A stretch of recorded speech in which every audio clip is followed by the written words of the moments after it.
Tem gente que mais parece o demônio incorporado. Aquela visão do mal, aquela visão de quem não tem coração. Estou falando de um ex-companheiro que confessa ter pegado uma barra de ferro e durante várias vezes metido esta barra de ferro na cabeça da ex-companheira. Não satisfeito, pega o carro e passa 2 vezes sobre o corpo da mulher. Um homem que confessa o crime, que dá detalhes horríveis sobre a cena, mas que não se arrepende, não, fala-se como se não tivesse cometido uma barbaridade tão grande. Hoje se teve uma audiência de instrução, o homem está preso. Eu quero conversar com o nosso repórter Maurício Freire, que está acompanhando essa história, Maurício. É impressionante a frieza deste cara. Como é que pode alguém cometer tamanha barbaridade e falar como se nada tivesse acontecendo? Boa noite.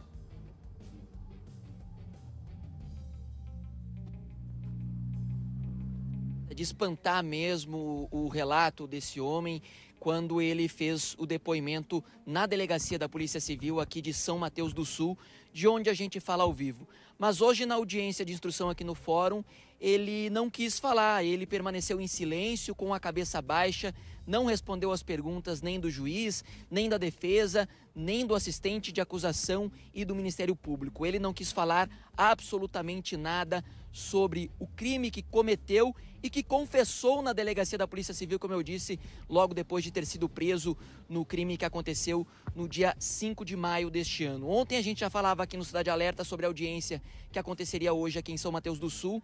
A gente acompanhou a audiência durante a tarde de hoje. Foram 11 testemunhas de acusação e também de defesa e também o interrogatório do Alisson Barbosa, que preferiu ficar em silêncio, diferente do que foi da outra vez. A gente tem a fala dele lá na delegacia e ele contando como que ele cometeu este crime contra a Elza, a ex-esposa dele. Eles tiveram uma relação de 7 anos. Em setembro do ano passado, a Elza pediu a separação porque não aguentava mais a violência do marido, as agressões dele contra ela. Ela quis então terminar o casamento e ele não aceitava de maneira nenhuma. A partir do momento que ela saiu de casa, as ameaças e agressões pioraram. Ele chegou a tentar matar ela pelo menos outras 2 vezes, mas ela conseguiu escapar. Só que no último dia 5 de maio, ele foi até onde ela estava, na frente da casa de uma amiga, com uma barra de ferro que pesava 3 quilos, deu 3 golpes com essa barra na cabeça dela e ainda depois, se não bastasse tamanha crueldade, passou com o carro por cima dela 2 vezes. E ele relatou tudo isso na delegacia, como a gente acompanha agora. Segurei o carro e parei o carro. Decidi já acabar de ferro na mão. Daí eu já dei uma na cabeça dela, ela caiu.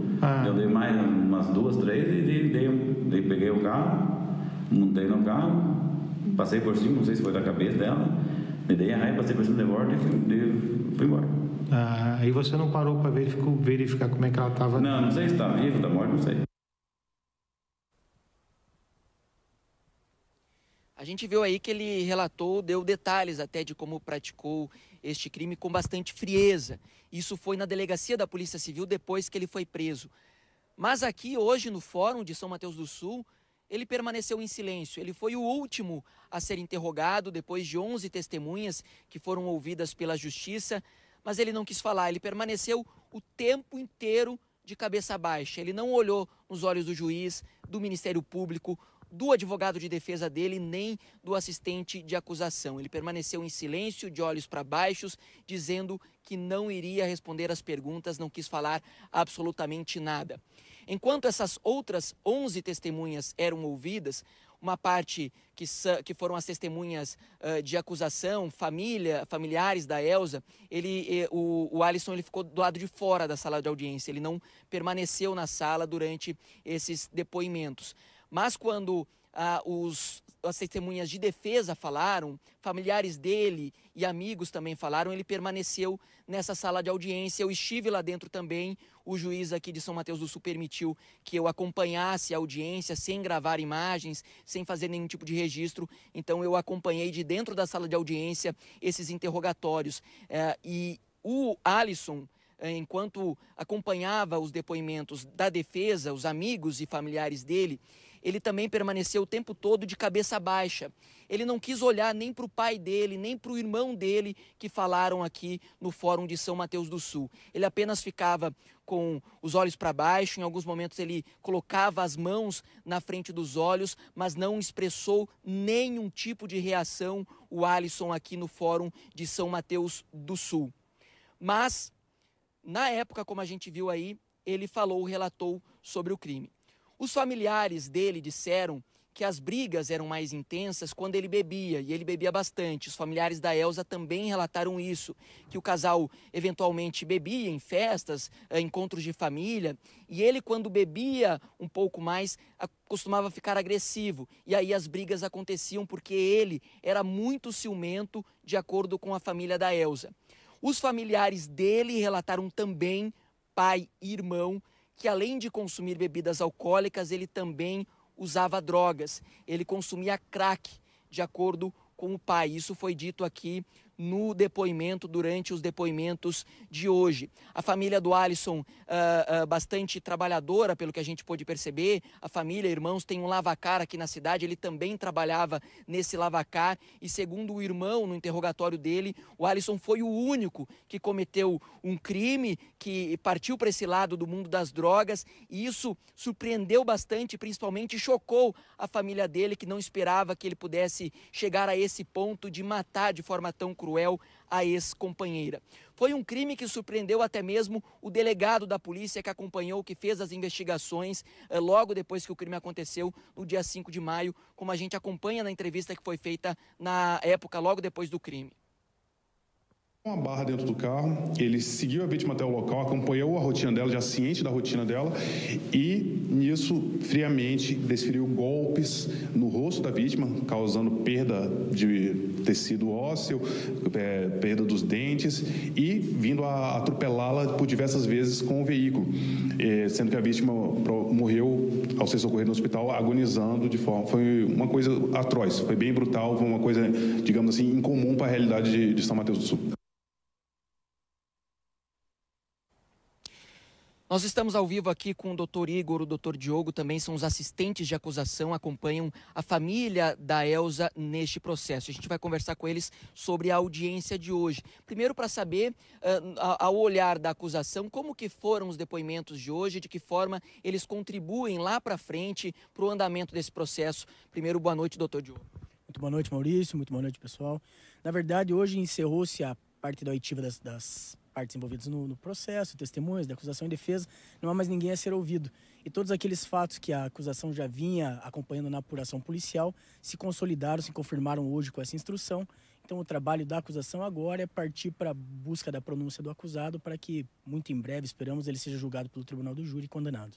Doutor Igor, qual que deve ser a pena que o Alisson deve pegar depois dessa parte do processo? Ainda a gente vai ter o Tribunal do Júri, mas pelos crimes que ele responde, o que a acusação consegue imaginar de pena que ele possa pegar por este crime? A dosimetria da pena, nesse caso, ela pode ter uma variável entre 12 e 30 anos.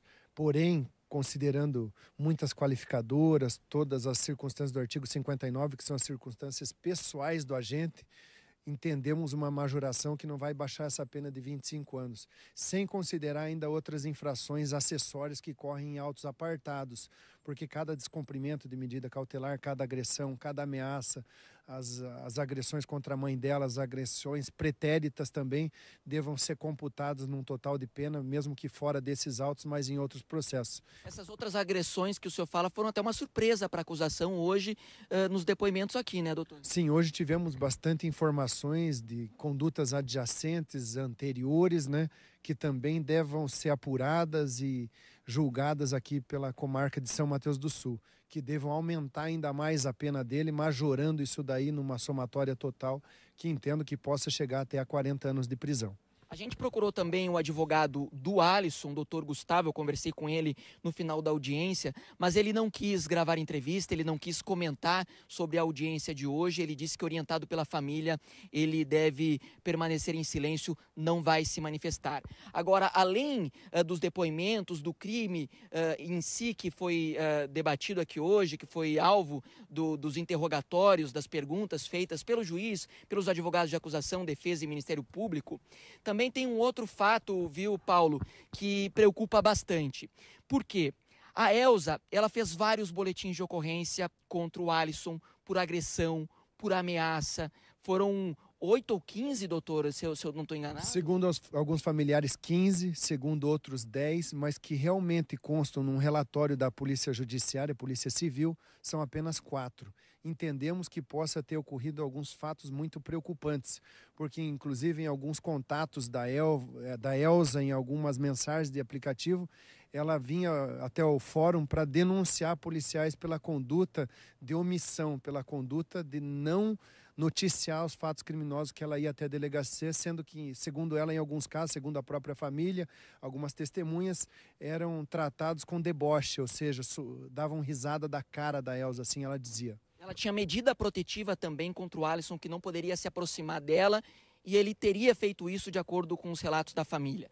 É possível uma ação contra o Estado poderia ter agido de uma forma diferente e evitado o que aconteceu, que foi a morte da Elza? Sim, nós vamos aguardar a sessão plenária do Tribunal do Júri, onde vão ser apurar maiores diligências, onde vão se ouvir mais partes, para então saber se vamos ou não entrar com ação contra o Estado. Até então entendemos que sim, pela omissão do Estado, pela conduta negligente do Estado em proteger a Elza. Entendemos que o Estado devia ter agido de uma forma diferente, de uma forma rígida, haja vista a medida protetiva ser a última medida diferente da prisão nesses casos onde já haviam sinais que esse covarde do Alisson não iria praticar esses atos, existiam ameaças, existiam vários sinais que apontavam para um grande risco da morte da Elza. Isso era noticiado em delegacia, quando chegava até o fórum aqui da comarca, era entendido como uma desnecessidade da aplicação de uma prisão preventiva ou uma prisão temporária, entendo eu que preventiva nesse caso, mas o Estado se manteve calado, inerte e não protegeu quem deveria ter protegido. Tá certo, doutor Igor, doutor Diogo, muito obrigado, uma boa noite para vocês.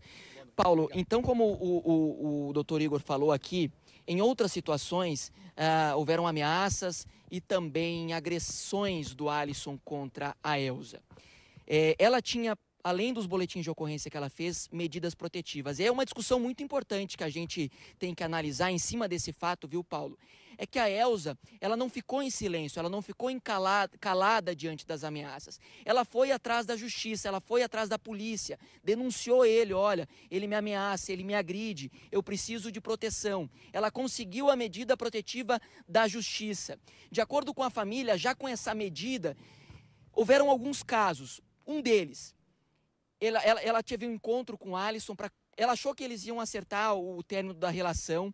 Quando chegou lá, ela disse que não tinha volta, ele levou ela para um matagal, ele tentou estrangular ela e ele só não fez isso porque ela atendeu alguns pedidos dele ali no local e aí ele não matou ela.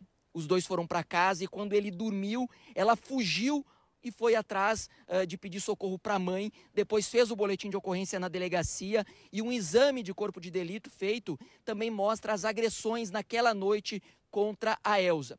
Num outro momento, foi antes disso, ele foi até a casa onde a Elza estava, a casa da mãe, e lá mais uma vez, pela primeira vez, ele tentou estrangular ela e ele só não conseguiu porque a mãe da Elza entrou no quarto e impediu. Neste momento, ele agrediu a mãe da Elza.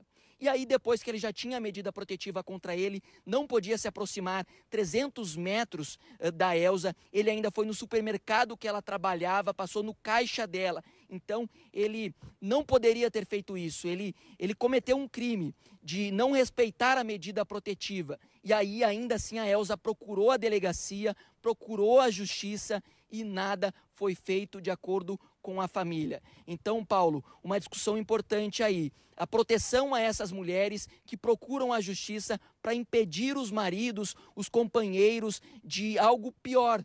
além de ameaças e agressões. E o Estado precisa dar esse respaldo para essas vítimas, porque a gente sabe que muitas vezes a vítima nem chega até a polícia, nem chega até a justiça por muito medo. E aí, se a vítima procura a justiça e ainda assim ela não consegue uma proteção, a gente tem um grande problema social, Paulo.